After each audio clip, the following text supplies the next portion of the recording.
Naku po mga kababayan, Soto, mapapahiya? Kuditang gagawin, hindi uubra?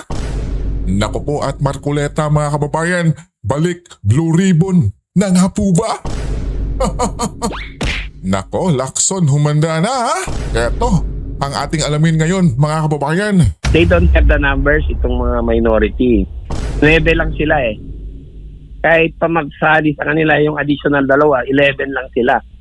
So that will not happen. And my observation is that baka mag-join pa yung 2 na naka-abstain sa majority para patatagin ang majority and to assure our people na hindi na babalik yung abusadong majority led by former Senate President Vicente Soto III.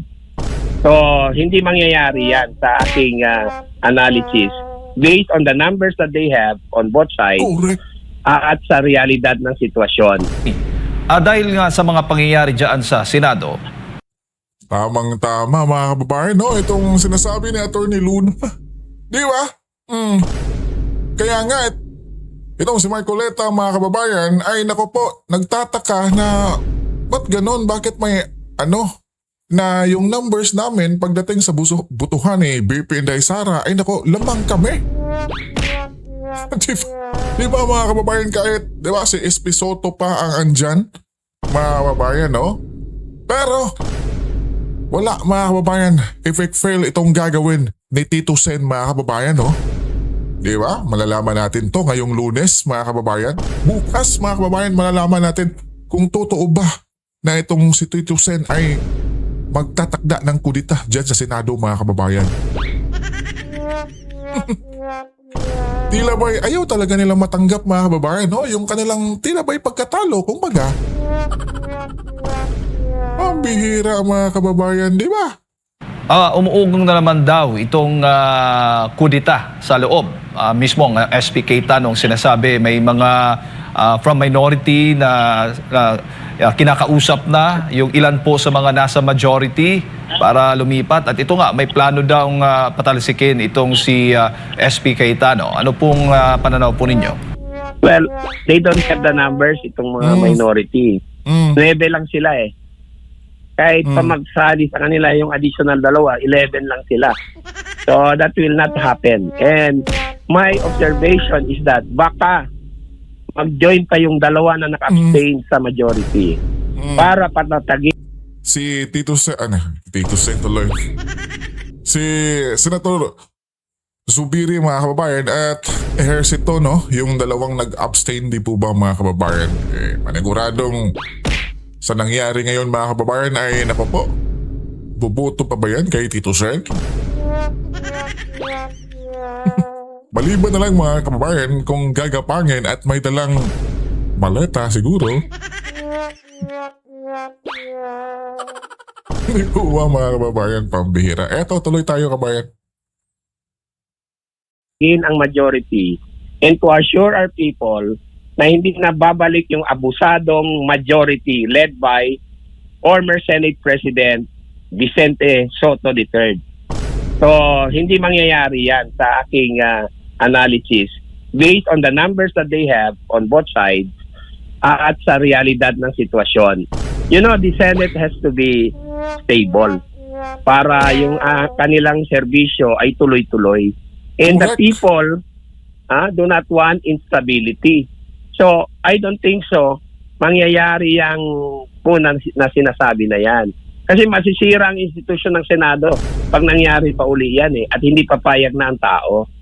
So, that is remote from my perspective. Ilang senador nga itong nasa minority ay tinatanggi din na natimbrihan sila bago po yung gulo dyan sa Senado. Ano ho yung inyong pananaw din, reaksyon doon? You know, I do not know really kung totoo ba yung sinasabi na naabisuhan sila na papasukin uli yung Senado. But sa nakikita natin, bakit lahat sila doon wala? Yung side lang ng majority ang nandun. Yan din yung nakapagtataka di po ba mga kababayan? At nakita nyo yung paglabas ni Tito Sen mga kababayan? Na Yung sasakyan niya ay binato ng bottled water mga kababayan, tila ba'y kinuyog ng sabay ng Pilipino, no? Na taga-suporta ni Senator Bato na nasa labas. Ang bihira, oh. Doon mo talaga malalaman, kabayan, kung anong klaseng tao ka. Diba? Tapos, itong Tito Sen mga kababayan ay, di ba, may gana pang magreklamo sa social media. Di ba? Tila ba pinagalitan niya yung mga pulis mga kababayan, wala raw magawa mga kababayan. Pambihira naman, oh, Tito Sen. Pero ayoko kasing maging malisyoso, no? Granting that they are in good faith na lumabas talaga sila because wala namang ganon. So, let it be. Pero ang klaro dito is that kahit anong sabihin ng NBI at ng Palasyo, based sa circumstances and the situation na nangyari ng Mayo 13, klarong-klaro na merong attempt to assault the Senate for the second time. At hindi yan maitatanggi. And that will be evidence against the government doon sa urgent manifestation and motion ni Senator Bato. With more reason, dapat mag-issue ng temporary restraining order ang Korte Suprema dito to put things in the right order at ma-prevent yung chaos. Sila rin ang nagbigay ng cause why the Supreme Court should issue a temporary restraining order. Ano naman, nandun ho ba kayo nung papalabas po si dating Senate President Tito Soto sa Senado, attorney, dahil pumalag siya matapos ngang hinampas paulit-ulit ang kanyang sasakyan umano ng mga nagpoprotesta po doon sa labas ng Senado? Yeah, I was nearby. Although, para sa akin, no, hindi dapat yon kasi kahit pa we don't agree with him and with his actions, hindi dapat merong violence. I was always telling the rallies, do not put the law into your hands. Kung magsalita kayo, you express your freedom of speech and freedom of expression in a peaceful manner in accordance with our Bill of Rights. Huwag kayong gumamit ng dahas. So, nalungkot ako doon kasi nakita ko may konting ganon na nangyari.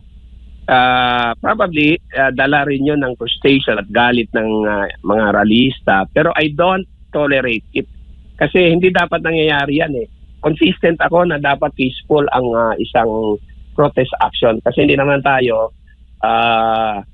in the jungle may mga batas tayo at tayong mga Pilipino, we can accomplish things peacefully. Pero nga tayong dalawang EDSA EDSA 1 and EDSA 2, which were accomplished in a peaceful, non-violent manner. So, yun, hindi ko yun sinasanction, hindi ko tinotolerate yung ganyan. Very unfortunate na nangyari yun kay Senate President Soto. Former Senate President Soto. Opo. Attorney, meron ho ba kayong ideya at tama ba yung mga bali-balitang nakita nga si Senator Robin Padilla sa NAIA, papalipalata? Baka meron po kayong idea lang, attorney, tungkol po doon kung gaano po katotoo ang balitang yan? Well, hearsay naman yan sa pagdating sa atin, no? Kasi hindi naman natin nakita. I really don't know. Pero si Senator Robin Padilla ang dapat mag-explain yan. Kasi tayo, very speculative sa atin ang dating. Baka imbis na maklaruhan natin yan, lalong magkakos ng confusion or pandemonium sa ating mga Pilipino at hindi natin makuha yung totoo dito. So it would be best for Senator Robin Padilla kung pwede niyang sabihin. Pero hindi mo rin pwedeng persahan o i-force yan kay Senator Padilla kung ayaw niya magsalita tungkol dyan. Because a fellow senator will really protect yung kanyang kasama kasi meron silang resolution At ang belief ng majority ng Senado ngayon ay walang warrant na in effect ang ICC kasi nga walang jurisdiction, hindi kinikilala dito. At walang pahintulot sa ating local court yung warrant na gustong i-enforce ng National Bureau of Investigation. And I really question the action of the NBI, hindi lang dahil doon sa mali yung ginawa nila kasi assault ang ginagawa nila yung kanilang authority kasi hindi naman sila ang PCTC Philippine Center for Transnational Crime. So anong otoridad nila para i-enforce yung warrant na yan na wala namang basbas ng local court. So Opo, dalawa ang question. One, yung authority ng NBI to enforce an ICC warrant. Second, yung kawalan ng basbas or permission from the local court kasi hindi nila sinapit yan sa local court in accordance with our Bill of Rights at saka even the Rome Statute, Article 59. Opo.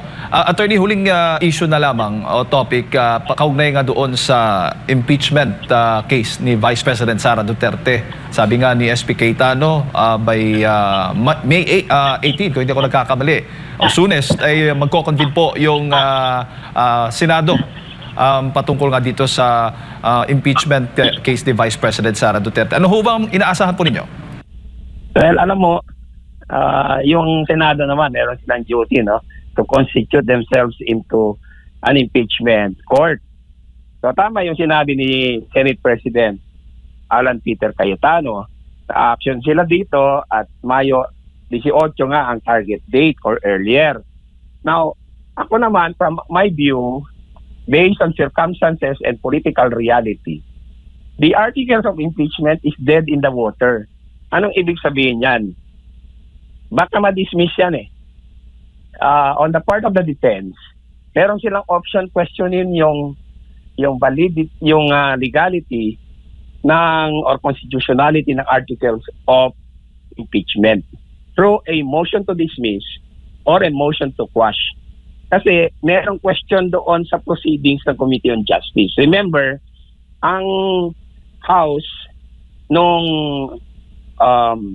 April 29, April 24, April 4, March 25. Nag-conduct sila ng proceedings eh. But at the time, the House and the Senate were not in session or in recess. Okay? So, yung kanilang continuation ng proceedings, I'm talking of the Committee on Justice, was in violation or in contravention of Article 11, Section 3, subparagraph 2 of the Constitution, which mandates that yung kanilang proceedings ay maganap or gagawin when Congress is in session. Nakasaad doon mismo that they have to file the committee report within 60 session days eh. Kahit yung filing, dapat kahit yung action sa file complaint should take place during the session days ng House. Pero hindi ito nangyari. Yung 4 na araw wherein nag-present sila ng mga witnesses like accused kidnapper Madriaga, the controversial Antonio Trillanes III, yung AMLAC Executive Director na nagkaroon ng unauthorized disclosure of confidential information in violation of the AMLA law of 2021, and other witnesses. Nangyari nung days na walang session ang House, March 25, April 4, April 22, and April 29. Lahat ito ay void eh. Pag void, dahil ang House Resolution 892 is void, being contrary to Article 11, Section 3, sa paragraph 2, ibig sabihin yung kanilang finding of probable cause ay void din. At void din yung kanilang committee report at articles of impeachment na hinanda ng Committee on Justice, which was voted favorably by the plenary noong Mayo 5, May 5. So ito ay pwedeng questionin in a motion to quash or motion to dismiss before the Senate sitting as an impeachment court. So for all intents and purposes, hindi mag-prosper yung ganyang kaso na void from the beginning. I'm talking of the articles of impeachment. So yan ang aking perspective. At saka, yung aking experience sa impeachment, yung Corona, especially at saka Bautista impeachment where I was involved, nangyari yung mga proceedings na yan when Congress was in session, when the House was in session eh. Wala during the recess. And even Gutierrez impeachment nangyari when Congress was in session, and even the Davide impeachment happened when Congress was in session. So ngayon lang nangyari ito na itong impeachment proceedings against our Vice President Sara C. Duterte ay nangyari when Congress is in recess. So you see the voidness of the proceedings ng House Committee on Justice at saka yung action nila dito sa mga complaints. Aside from the other objections like sila na ang nagpisil ng mga defekto at kakulangan doon sa dalawang complaints, nagkaroon tuloy ng issue on fishing expedition. So to me, void ab initio yung articles of impeachment, and therefore that can be the subject of a motion to quash or a motion to dismiss before the Senate sitting as an impeachment court on May 18, 2026. At eto po mga kababayan, pakinggan natin itong si Senator Marcoleta mga kababayan na tila ba'y nakahanda na maging blue chair ulit at papalitan itong si Lacson mga kababayan. Nako po, Pinky, humanda na mga kababayan ha. Eto, pakinggan natin mga kababayan, tila ba'y isinasalaysay ni Senator Marcoleta yung mga nangyayari sa loob ng Senado nung pagpasok ni Senator Bato at nako po, nung nangyaring may putukan dyan mga kababayan. Nako, eto, pakinggan natin si Senator Marcoleta, mga kababayan. Parang another shield of guarantee na talagang ini. Kasi nga takot na takot eh. Oo. Oh, ako rin naman, wala naman akong alam na kasi wala naman akong kapag-asan makakarating naman si Senador Bato dahil sa alam natin ang kalagayan niya eh. Di ba? Bagamat sa sarili ko naman sana dumating si Senator Bato. Di ko lang alam paano kaya mangyayari yun. Oh, 1 milyon ang naghahanap sa kanya. Paano kaya makakarating? Nangyari nga ang hindi nila inaasahan. Biglang dumating. Nasa lisihan. Yun ang kanilang Pinanggagalaiti. pinanggagalaiti na yan. Paano nyo nakalusot yan? Paano nakapasok dito yan? Oo, para ko nang nakikita ng halos sila, naglulupasay lahat eh. Ha? Narinig ko na po dati. Ako una nagalit ka sa akin. Kulang na lang na maglupasay silang lahat. Opo. Oh. Nako. Tama ba yun? Well, maling-mali yun, Sen. Kasi sabi nyo nga, talaga naman, alam naman nila, kasi sa bilang ninyo na siyam at sila ang 13, anytime talaga, pwede talaga mangyari yun. Oh, pagkatapos doon, lumabas silang lahat. Pumunta sila doon sa aming, meron kaming lounge eh. Opo. Senator's lounge eh. Opo. Ako naman, siyempre, gusto ko rin malaman kung ano yung pinag-uusapan nila, di ba? Di pumasok naman ako. Siyempre, Nakidino kayo ng konti. may pagkain naman doon. Bakit sa kanila mo yun lang? Kasama naman ako ron. Lahat ng naman. Ako naman sa ganung pagkakataon, ako'y tuwan-tuwa namang nakikita ko naman sila eh. Kung paano sila naglulupasay, di ba? Alam mo, naririnig, may nakikinig ngayon sa sinasabi ko, kaya kailangan sabihin ko ito. O di siyempre, nakiumpo ka naman ako ron. Opo. O di yan. Ba't ka ako ang popular ng mga mukha ninyo? Ano ba yung mga iniinom nyo? Alam niyo naman siguro, Yes sabihin, po. talagang ano eh. Ang sasama ng loob. Sabi ko, malagihay na kayo. Palagi. Parang, iba nga yun na. Kami ba ganon? Ako nga, sinasabi ko sa inyo, pinilit ko pang tapusin yung hearing ko eh. Nung ako pa ang chairman ng Blue Ribbon ko. Umabot pa ako ng alas 4 ng hapon eh. Nung tagpo na yun, kayo po Talagang mismo, yes, nakamonitor kami nun eh. Hindi ko alam. Alas 12 pala ng tanghaling tapat, nakuha na nila. Nag-meeting na sila. Pero wala akong alam doon. Opo. Kahit siguro malaman kung wala na sa amin, itutuloy ko pa rin dahil kailangan matapos yung agenda namin. Pero sila, nakita mo, wala nang... Ayan, okay kayo. Ano bang pag-usapan natin tungkol doon? Opo. Hindi, pero anyway, Sen, kasi simulan natin sa Monday. Unahin natin, chronological tayo. Monday nga sinasabi yung chronological of events tayo. Umaga Sen. muna, umaga. Umaga nung, di ba, nung, ina-expect na ba talaga ninyo na may mag-motion na all seats vacant, all possession vacant, na mayroon talagang ganun mag-motion? Hindi, ganito kasi, dahil nagpulong kami ng Sunday. Okay. Sunday! Hindi ko nasasabihin kung saan, basta nagpulong kami. Opo. Gabi. Ako naman kasi, pag alam kong wala namang mangyayari, basta sukat na lang na alam nilang nakipag-cooperate ako, nandun ako, nandun nakikinig kayo, ako. Pero hindi na ako nakikisali sa usapan. Kasi nahati lang yung pag-uusap doon sa isang ang tao at saka kay Senator Bato. Ngayon, sabi ko, na walang galang na sa inyo, basta't ako, hindi ako naniniwala Opo. na itong taong ito ang magbibigay sa atin ng tagumpay. Pasensya na kayo ako. Pasensya okay. na kayo. Ako, Oo. ako tapat naman ako eh. Ako kahit na imposible, ang alam ko dito, si Senador Bato, kaya lang alam kong imposible. Oho, oho.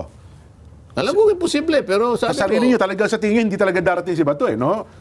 hindi, alam kong gusto niyan dumating. Ang Opo. problema ko, paano siya makakarating? At saka paanong paraan ang gagawin niya para makalusot siya sa mga maraming taong naghahanap sa kanya. Opo. At eventually, bigla niyang ipakita yung sarili niya na nandun na sa loob ng plenaryo. Oho. Para sa akin, imposible. Oo. Kaya sinabi ko, ito lang ang sa akin, sabi ko, alam kong imposible, pero ito lang kako ang nalalaman kong makakapagbigay sa atin ng tagumpay. Oh, yun ang magiging susi. Oh, Opo. respeto Opo. naman. Oh, alam naman namin 'yun, sabi niya. Oo nga. Tapos ako kakausap dito, ganyan. Hindi na ako nakikinig doon dahil alam ko walang mangyayari dito. Ganun ako eh. Opo, opo. O yun ang pananaw ko. Wala naman akong magagawa Wala naman. doon. Kaya nung umalis na ako, nauna akong umalis, sabi ko. Pinuntahan ko si Senator Bongo na nakaupo doon sa malayo. Senator Bong, mauna na ako, sabi ko. Kagaya ng sinabi ko sa'yo, wala tayong pag-asa. Yung sinasabi nyo na Makukuha yung majority. hindi, meron kaming plan B eh. Oho. Meron kaming plan B. Kapag hindi kanya dumating si Senator Bato, Opo. declare na lang natin ang mga chairmanships vacant. Ay, ayoko din yun. Sarili ko lang naman yun. Kasi hindi na lang ako kumikibo. Oho. Kasi alam ko, sige, declare natin. Hindi naman sila papayag, magkakagulo-gulo lang kami. Oho. Tapos, puro labanan, puro debate. Ang bansa rin na walang ano eh. Oho. Imposible yun na merong kaming magagawang mabuti nang dineclare lang namin. Away-away din yun. Okay. Oho. Siyempre, labanan. Ako dito, ako gusto. Ganyan. Tapos, salungatan, ganyan. Yun ang plan B. Ang plan A talaga, sana makuha namin. Ayun. Kaya lang ako, isa na ako sa walang pag-asa doon. Hindi kayo maasa na mangyayari Hindi ako yun. maasa. At sabi ko kay Senator Bong, alis na ako, sabi ko. Opo. Kagaya na sinabi ko, si Senator Bong lang, Senator Bato lang. Kaya lang, it is an extreme sacrifice on his part. Opo. Hindi ko alam paano. Pero sana mangyari lang, sabi ko. Opo. Kasi kung halimbawa dumating siya lang ang makakapag-turn around. So yun ang mag-trigger na para talaga mag-turn around Pero ng ano. maski sila, alam naman nila yon. So, bali, ganun na lang siya ang magti-trigger. Opo. Tsaka siguro, kung sakali mangyari, malay mo ako maisip niya na pag nakuha namin, this is a better chance for him na maproteksyonan namin siya. Ang nangyari naman for a while, di ba? Opo. The rest is history. Ayun. Oho. Pero kung hindi dumating si Senador Bato, Ayun nga. sa tingin nyo, parang hindi rin magde-decide yung iba na lumipat. Kasi parang Hindi, magagawa din namin mag-motion ng Oho. vacant. vacancy ng chairmanship lang. Hindi ng Senate President. Hindi not all position. Oho.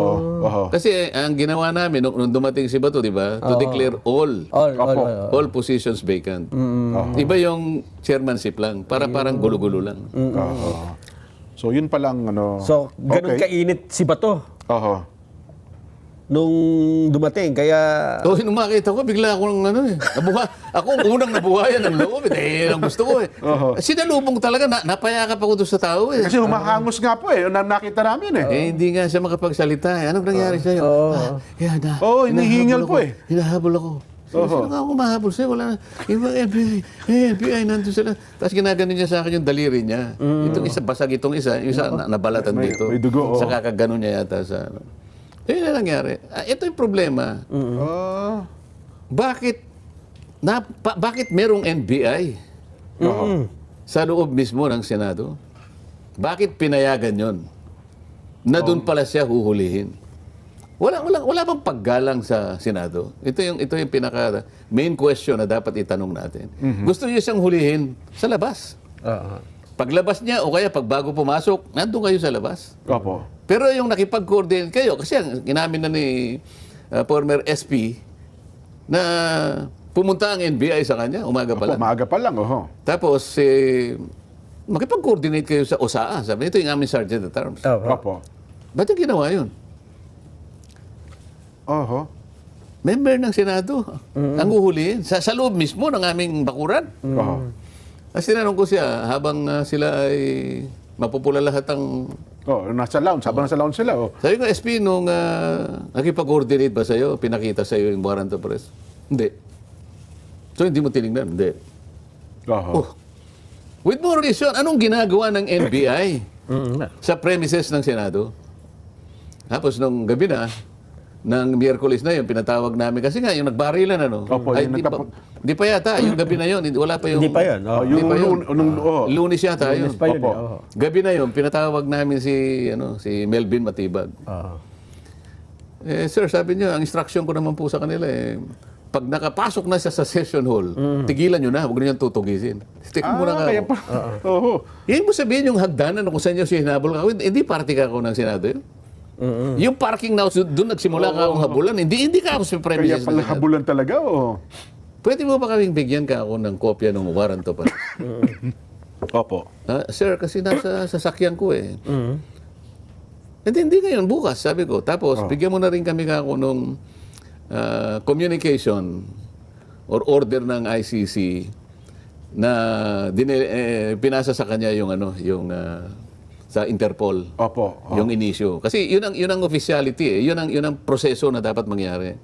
So kung sakali ka ako na sinabihan, humingi ng request sa ICC, yung request na yun gusto naming makita. Okay. Tapos okay. from the Interpol, ICC to Interpol request, ano? Opo. So from Interpol, sabi ko, pumunta siya sa atin, PCTC, meron din communication. Ayan. Tapos yung PCTC, dahil siya yung counterpart ka ako ng Interpol, Interpol. Opo. sinabihan ka niya, ikaw ang NBI, mag-execute. Aha. Yung deputization ng PCTC sa inyo, gusto ko rin makita. Therefore, there are 5 Oho. documents na gusto. Yes, sir, sabi niya. Ang ganyan, wala siya binibigay. Okay. Palagay mo ka kung dineputize ka, NBI magse-serve. Bakit si Trillanes ang nagwawagay-bay ka ako ng warrant of arrest? Ayun, siya pa Sino yun. ba ako yun? Oo nga ho. Oo. Agent Ang dami nilang dapat sagutin dito eh. Bakit ka ako? Si Trillanes ba? Sheriff na nga ako ng ICC yan? O naglilingkod na sa Interpol si Trillanes? Paano siya nangyaring napunta ron? Oho. Ito yung mga hindi nila sinasagot. Pagkatapos kung ano-anong sinasabi, nagkudita raw kami dahil sa impeachment. Kahit naman hindi sila napalitan ganun din ang bilang namin eh. Lalo sigurong lumakas pa ngayon dahil pinagaganon nila kami. O palagay mo na hindi makakaboto si Senator Bato dahil biglang nawala na rin. Opo. Siyempre, pati yung aming protective custody, hindi nila ginagalang. O siguro yung tao nag-isip na, ayaw ko na rin madamay kayong lahat dito, baka magkabarilan dito. Nagkusa na lang tumalilis yung tao. Di ba? Pero 12 pa rin kami ngayon. Oh, yun nga. Oho. O halimbawa, nagbutuhan kami. Ilan bang kailangan nila para Majority po dapat. para makonvict si Sara? Yung conviction ni Sarah, parang at least mga 16 votes. Oh, One-third. two-thirds. Two-thirds. Opo. Oh. Paano sila makakakuha ng 16? 12 kami. Oho. Oh. Oo nga, no. Kulang pa rin. Kahit pa sabihing siyam lang kayo, ano pa man. Pero, 12 lang kami. Paano ngayon yan?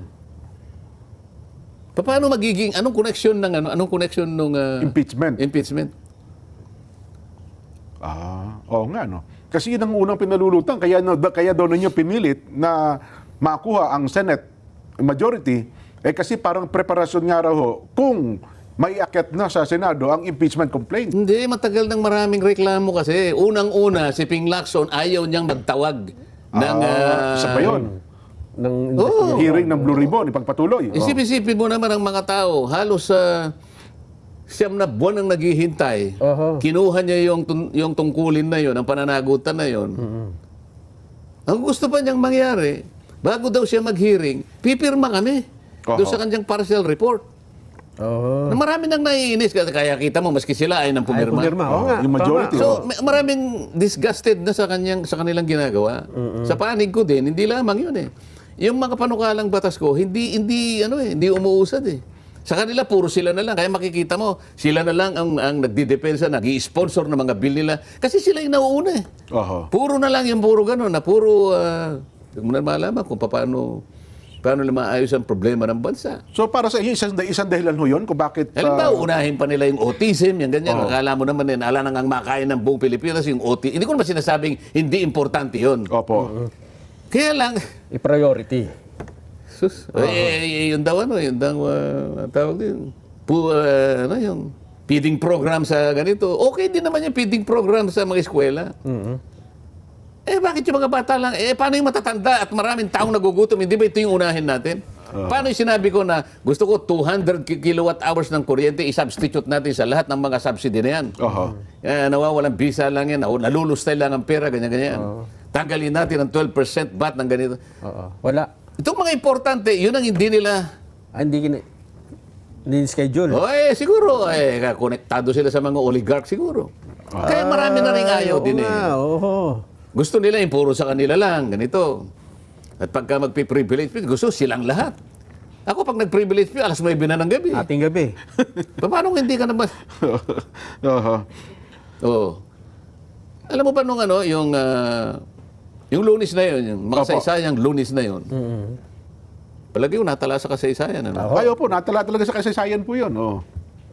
Magmula nung Philippine Assembly, alam mo yung Philippine Assembly noon unicameral lang ating Senado eh. Assembleya pala. Wala pang nangyari, 1960 ata yun. wala pang nangyari na ang isang senador, incumbent senator, hinabol ng NBI, nakipaghabulan. kamuntik nang nahulog sa, alam mo yung hagdanan namin, napaka-steep eh. Kapag hindi ka maingat doon, Ay. ay sus ma. At sa Kaya loob nga mismo, nadapa si Senador Bato eh. Hindi isa. Oho. Palagi ko lang alam mo nung nandun sila eh. Meron kasi kaming palikuran sa likod nung session. Doon ako palaging dumadaan. Oho. Pupunta ako sa kubeta, yung masikip na lagusan na yon, papunta doon sa comfort room ng nandun lahat ng mga NBI. Kumakain, siguro gutom sila, may hawak lahat ng sandwich. Magagalang naman sila. Good afternoon po. Good afternoon ako.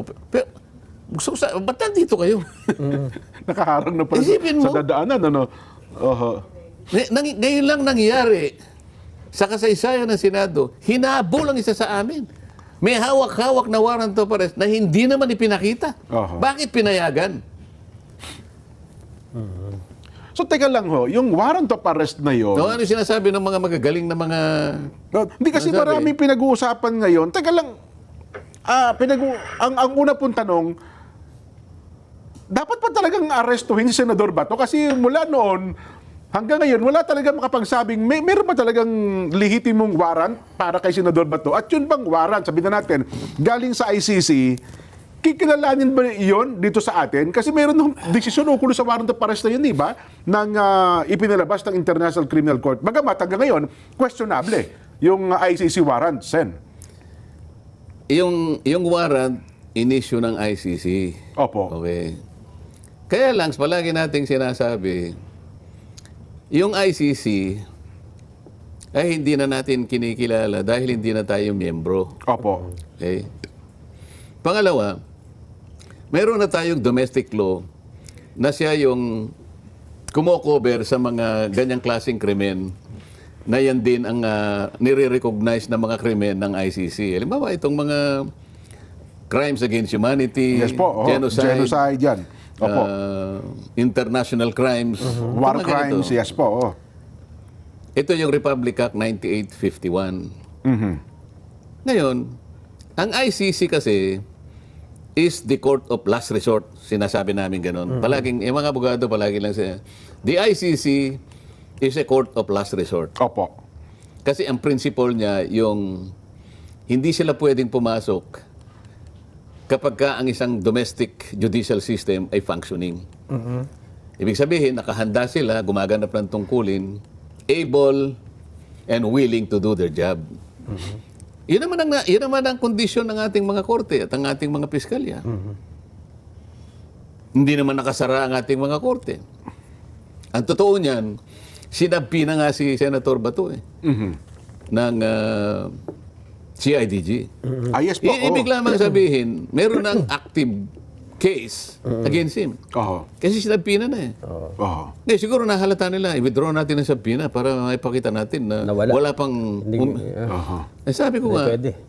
huli na lahat. Oo. Na-serve na. Yung pag-withdraw ninyo ng sabpina is not tantamount to terminating the case. Wala na, doon pa rin ang kaso eh. Sinabi na sasagutin ko kayo in proper time. Kaya lang, hinahabol-habol kasi ako nitong ng mga NBI. O, hindi siya pwedeng pumasok, sabi namin, dahil wala ka na sa ano eh. Wala ka na sa hulog eh. Paano ka mag-i-issue eh? Wala na nga tayong treaty. Maski nga doon sa batas na yon, sinasabi nga roon, kailangan dumaan ka sa siyang domestic court. O, hindi naman automatic yung RA 9851 ako mo sinabi niyang kapag meron ng isang international court na nag-iimbestiga, pwede niyo siyang Isuko. isurrender Oo. o kaya i-extradite. Opo. Pero hindi automatic yun eh. Sabi niya, in accordance with the extradition laws and treaties. O tinatanong ko nga meron ba tayong extradition treaty sa ICC? Hindi naman bansa yun eh. Wala po, wala. Oo. Kahit na halimbawa, bansa yung ICC, meron tayong extradition law, Presidential Decree 1096 yata ito eh. At meron ng procedure din na inisyu ang Korte Suprema. Dadaan sa korte. So hindi automatic yun eh. Pagkatapos, or treaties, sabi niya. Opo. Wala na nga treaty, nag-withdraw na tayo 2019 pa eh. Sa mga tweet, yung inisyu mo, hindi na dapat kilalanin. Ayun din ang ginagamit nilang dahilan eh. Dahil walang extradition, walang treaty, kaya automatic na daw. Lalo na ang layo ng mga argumento na yun. Walang treaty, walang extradition. Paano magiging automatic? Kasi walang pagbabatayan daw eh. Wala nga pagbabatayan. Saan makukunin ang legal basis? Doon sa Wala ICC nga na eh. mismo. ICC is operating under the principle of complementarity. Aha. Kung nagpapunction. At Yung dapat korte. nilang ginawa, dito nila dinimanda. Bakit kasi nagkukumahog na kailangan dalhin pa siya ron? Aha. Kapag kinuha mo si Bato ngayon, Opo. kagaya ng sinasabi ng 4 na kasama ko, nag-file sila ng resolution eh. Yes po. Na kailangan si Bato will voluntarily surrender. Yes.